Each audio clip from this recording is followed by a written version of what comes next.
प्रधानमंत्री कई तरह के झूठ बोलते हैं। क्या भारत एक मजबूत राष्ट्र बने? कमजोर कब था? नेता क्या मजबूत होना चाहिए? कोई घी खाया हुआ नेता चाहिए क्या? मीडिया गुलाम हो गया, गोदी मीडिया हो गया। दिन भर प्रधानमंत्री मोदी और उनकी पार्टी का एक तरह से चमचागिरी करता रहता है। जय शाह वाली स्टोरी हो, कोई टीवी न्यूज चैनल ने किया है? ये नहीं पूछता कि आप काम कब करते हैं। आप तो दिन भर रैली में नजर आते हैं, हर समय आप टीवी पे नजर आते हैं। तो साहब आप काम कब करते हैं? आप रैली कर रहे थे ना, आप अपने लिए, आप देश के लिए काम थोड़ी कर रहे थे। हिंदुओं के बारे में 100 बातें, मुसलमानों के बारे में 100 बातें हैं, 100 बुरी बातें हैं। तो क्या किया जाए? लड़कों को बना दिया जाए दंगाई? जिनको अपने मोहल्ले का ठीक से पता नहीं, वो भारत के हर चीज पे ज्ञान दे जाते हैं। तो ये ड्रामा चल रहा है इस देश में कि कोई सवाल बात कर रहा है गरीब लोगों का तो कम्युनिस्ट हो गया। फिर जब मैंने देखा कि इसका जो बृहद, जो खतरनाक स्वरूप 1-2 साल के बाद जब मैंने देखा कि ये क्या कर रहा है, ये लोगों का माइंड वॉश कर रहा है, मूर्ख बना रहा है। और ये इंसल्ट है किसी व्यूअर का कि न्यूज चैनल वाला उसको इडियट समझे और उसको कुछ ना बताए। प्रधानमंत्री से पूछे कि 5 साल तक यही पूछे कि आप काम कितना करते हैं, थक क्यों जाते हैं। ये नहीं पूछता कि आप काम कब करते हैं। आप तो दिन भर रैली में नजर आते हैं। जब रैली में नजर नहीं आते तो आप मन की बात कर रहे होते हैं, हर समय आप टीवी पे नजर आते हैं। तो साहब आप काम कब करते हैं, ये सवाल नहीं पूछेगा। बोले आप तो बहुत काम करते हैं, आप थक जाते हैं। 100 रैलियां की हैं उन्होंने, तो 100 रैली में अगर 5 घंटे का एवरेज भी निकालिए दिल्ली से आने जाने का, उसको जोड़ लीजिए तो पूरा जनवरी से लेकर आचार संहिता लागू होने से पहले 20 दिन के बराबर उन्होंने काम ही नहीं किया। आप रैली कर रहे थे ना, आप अपने लिए, आप देश के लिए काम थोड़ी कर रहे थे। तो सवाल कोई पूछ रहा है, तो सवाल ही जब नहीं पूछ रहा है तो क्यों देखना चाहिए टीवी? मेरा यह कहना है कि ये जब मैं कहता हूं कि आप मत देखें, तो मेरा यह उद्देश्य है कि आप सोचें कि आप क्यों देख रहे हैं। आप सोचिए कि आपने अपना 1 घंटा दिन का क्यों दिया इस चैनलों को देखने के लिए। असलियत क्या जानना है? 5 साल से आप हिंदू मुस्लिम एजेंडा देख रहे हैं, क्या जानना क्या है उसमें आपको? उसको अगर अपने बच्चों को दंगाई बनाना है तो टीवी देख के क्यों बनाते हैं? आप ऐसे ही बना दीजिए घर में। 100 बातें हैं, हिंदुओं के बारे में 100 बातें, मुसलमानों के बारे में 100 बातें हैं, 100 बुरी बातें हैं। तो क्या किया जाए? लड़कों को बना दिया जाए दंगाई? उसमें जानने के लिए क्या है? आप खुद ही 1 घंटा बैठ के देखिए ना रोज जाके, तो नया नया क्या जान रहे हैं? प्रोपेगेंडा जान रहे हैं आप, प्रोपेगेंडा जान रहे हैं। नहीं, हम आदमी हैं और हर किसी को डर लगना चाहिए। अपनी गलतियों से, अपनी नादानियों से, अपने से हो जाने वाली गलतियों से डर लगना चाहिए। जो ये सब पब्लिक में आकर नौटंकी करते हैं ना कि मैं बड़ा मजबूत हूँ, मुझे डर नहीं लगता है, मैं इस तरह का फ्रॉड आदमी नहीं हूँ। मुझे बिल्कुल डर लगता है। इसका मतलब है कि मैं बेसिक ह्यूमन क्वालिटी मुझ में है।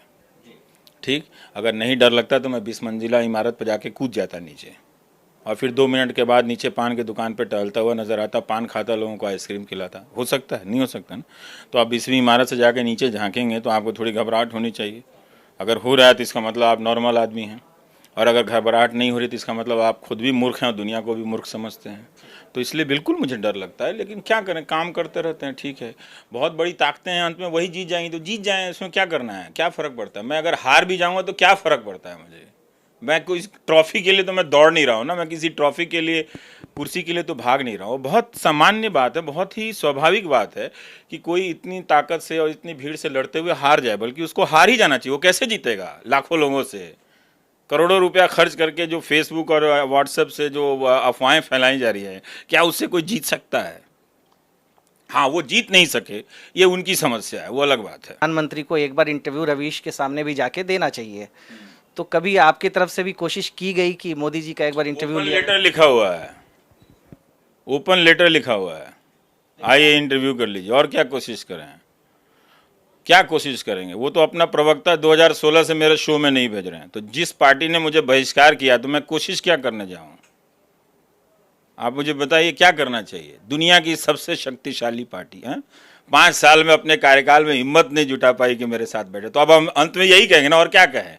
लेकिन मैं ये भी नहीं कहना चाहता, आदमी को अपने सीमा में रहना चाहिए। ठीक है, उनके प्रवक्ता कमज़ोर हैं, मैं सवाल पूछता हूँ भरभरा जाते हैं, तो ठीक है, उन्होंने अपना चुनाव किया कि भाई अच्छा है, बहिष्कार के बहाने उसको, अपने प्रवक्ताओं को दूसरे चैनल पर जहाँ भेजा जाए जहाँ एंकर मैनेज होते हैं, तो ठीक है, उनकी अपनी रणनीति है। लेकिन जिस पार्टी के प्रवक्ता मेरे शो का, जो पार्टी बहिष्कार करती हुई मुझे इंटरव्यू देगी, आपको लगता है? लगता है नहीं? अब वो ठीक है कि वो चुनाव जीत जाते हैं, तो चुनाव जीत जाने से सवाल थोड़ी खत्म हो जाएंगे, हम थोड़ी जाके लड़। लेकिन सवाल तो है ना कि भारत के प्रधानमंत्री शहीदों के नाम पे वोट क्यों मांग रहे हैं? क्या वो शहीदों का सम्मान खैरात के लिए कर रहे थे कि इसके बदले में वोट लूंगा? तो सीधा सवाल पूछिए, सवाल डायरेक्ट होना चाहिए। बहुत सारे लोग ये भी आरोप लगाते हैं कि रवीश कुमार कांग्रेस को लेकर, लेफ्ट को लेकर थोड़ा सा सॉफ्ट कॉर्नर रखते ये हैं कौन और लोग? बहुत हार्श। आप 2014 से पहले नहीं देखे क्या? भारत में 2 प्रधानमंत्री हैं, एक ही है ना, सरकार एक ही है। तो सरकार एक ही है तो मैं सरकार को कवर करता हूं। आप 2014 से पहले का सारा प्राइम टाइम उठा के देख लीजिए, जिसमें बीजेपी के लोग दौड़ दौड़ के आते थे, पूछते थे कि आज हमको बुला लेना, ठीक है। तो लोग क्या कहते हैं नहीं कहते हैं, और स्टूडेंट की बात करना, गरीब स्टूडेंट की बात करना, कम्युनिस्ट हो जाना है। ये ड्रामा चल रहा है इस देश में कि कोई सवाल बात कर रहा है गरीब लोगों का तो कम्युनिस्ट हो गया। तो आप क्यों नहीं कर रहे हो बात? आपको याद है ना, उमा भारती ने नोटबंदी के बारे में बात क्या कहा था?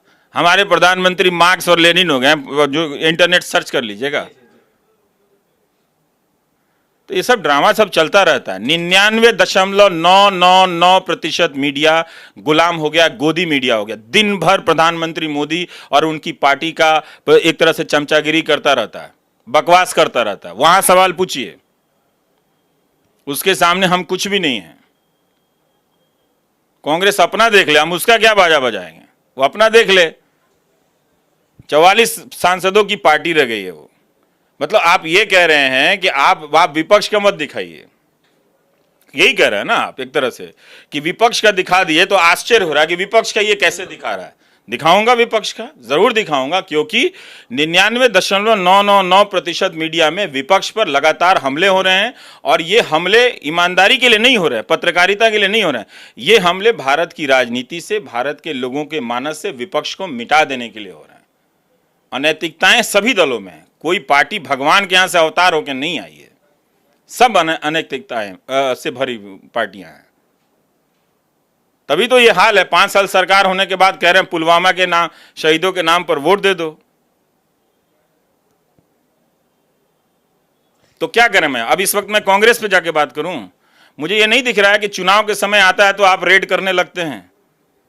सबसे महंगी राजनीति इस वक्त अगर कर रही है तो बीजेपी कर रही है। बीजेपी ने अपने 5 साल के कार्यालय में कई 100 मुख्यालय बनाए, कई 100। कोई गया है सवाल पूछने? उसने वो आई है अपने से बताने कि उसका फंड क्या है।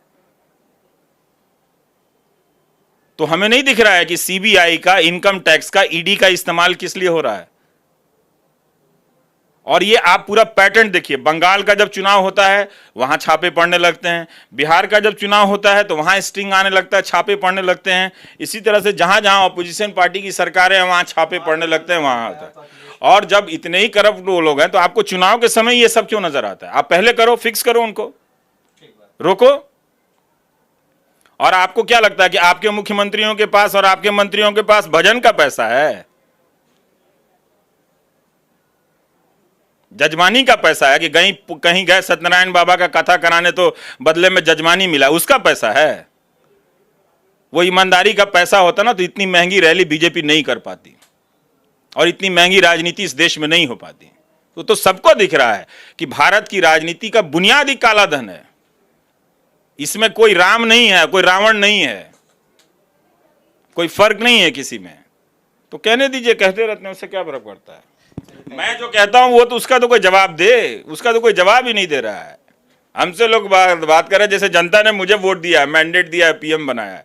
मुझे तो पीएम नहीं बनाया ना भाई, जिससे बनाया आप उनसे सवाल पूछो ना कि आप पुलवामा के शहीदों के नाम पर वोट कैसे मांग सकते हैं?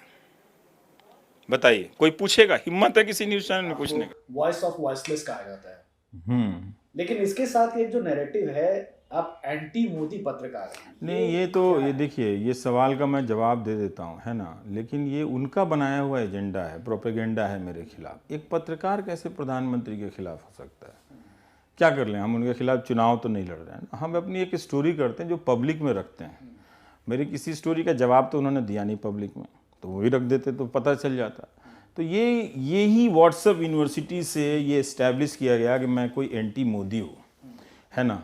अब ये इसलिए किया गया ताकि लोग ये ना पूछें कि भाई ये 99% मीडिया इतना गोदी मीडिया कैसे बना हुआ है ना। तो उस सवाल से ध्यान भटकाने के लिए मुझे कोई एंटी मोदी बनाया गया। मैं तो मतलब मोदी जी भी हंसते होंगे कि मतलब ये क्या कर लेगा, मुझे तो इतनी सीटें मिली है, अगले वाले चुनाव में पता नहीं और डबल मिल जाएंगी, है ना। जितनी सीटें पार्लियामेंट में नहीं है उससे भी ज़्यादा मिल जाएंगी। तो मैं कोई एंटी मोदी नहीं हूँ। लेकिन एक बात जो आप अक्सर, जैसे आपने गोदी मीडिया वाली बातें कही, आपको लगता है कि ये क्रेडिबिलिटी क्राइसिस से अभी टीवी जर्नलिज्म खास जीरो। क्यों ऐसा? ये आप जो मोदी जी के समर्थक हैं उनसे भी जाके पूछिए, वो भी कहेंगे कि ये शर्मनाक है मीडिया। पर वो क्या करें बेचारे, वो मीडिया तो उन्होंने चुना नहीं है। वो सारे लोग जो उनको वोट करते हैं उनको भी पता है कि ये बहुत घटिया मीडिया है, उनको भी पता है कि अखबारों में अब वो खबरें नहीं छपती हैं, उनको पता है। तो ये मीडिया ने क्या किया है कि देखिए, वो राजनीतिक फैसला नरेंद्र मोदी को चुनना है या किसी और को नहीं चुनना है, वो अपना राजनीतिक फैसला करते हैं।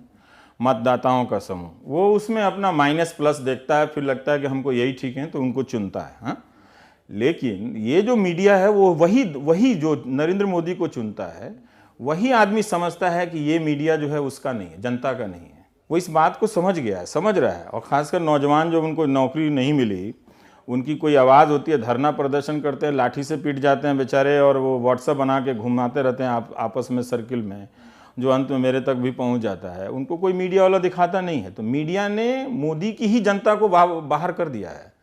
तो जो मोदी का वोटर है वो इस वक्त सबसे ज़्यादा मीडिया से डिस्प्लेस्ड कर दिया गया है ना। मीडिया ने उसको उठा के फेंक दिया है मोदी के वोटर को कि तुम भागो, तुम्हारा काम हो गया है। इसीलिए आप देखिए कि जो नौकरियां चली गई हैं लोगों की, तो वो सब मोदी वोटर हैं, वो आगे भी वही मोदी जी को वोटर देंगे।